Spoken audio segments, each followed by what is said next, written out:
sais pas ce que t'en penses du pre-exhausting. L'inverse de toi. Ah ouais? Pour moi, le pre-exhausting, un objectif de fatiguer un groupe musculaire. Par exemple, si je reprends l'exemple du squat, j'ai quelqu'un qui a vraiment des fessiers très très forts et qui a tendance à squatter plus avec les fessiers qu'avec les cuisses, et je veux bosser les cuisses.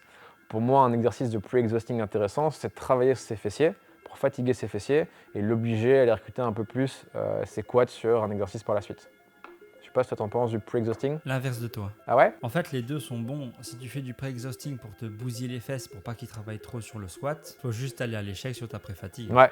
Mais moi, je l'utilise vraiment en début de programmation pour quelqu'un qui n'arrive pas à ressentir son muscle, qui n'arrive pas à sentir ses fessiers ou ses quadris. Ouais. S'il sait pas où c'est les fesses, je lui mets de la pré-fatigue sur les fessiers en lui disant, tu vois, là, ce que tu ressens, bah, c'est ce qu'on veut ressentir sur ton squat après. Donc, je l'utilise plus de manière psychologique. Ok, mais du coup, t'es pas sous la vraie pré-fatigue. Non, c'est de la pré-fatigue avec un RPE bas. Ouais. Ouais, par exemple, tu veux faire un exemple, c'est par exemple, tu voudrais travailler un peu sur les fessiers, il ne le sent pas sur l'RDL. Tu vas faire un hip thrust en ayant cherché un maximum de correction sur les fessiers, il les sent et puis il les impacte sur le. Ouais. Mais oui, sinon, pour moi, les deux se valent. Ouais. Je te rejoins là-dessus. Par contre, l'entraînement en pré-fatigue, comme objectif de réellement fatiguer le muscle pour te taffer dessus derrière, je suis entièrement contre dans le sens où ça va avoir un impact négatif aussi potentiellement sur ta performance et augmenter tes risques de blessure. Ouais, pour moi, c'est purement de la sensation. Tout le monde sait ce que c'est un superset en pré-fatigue?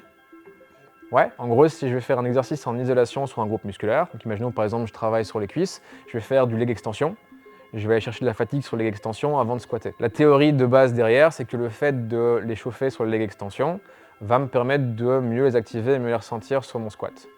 De mon point de vue, c'est pas le cas, dans le sens où si je me fatigue trop dessus, ce qui va se passer, c'est qu'ils sont cramés, et donc du coup, je vais aller recruter plus les muscles qui sont frais, dans ce cas-ci sur un squat mes fessiers, pour arriver à faire mon squat.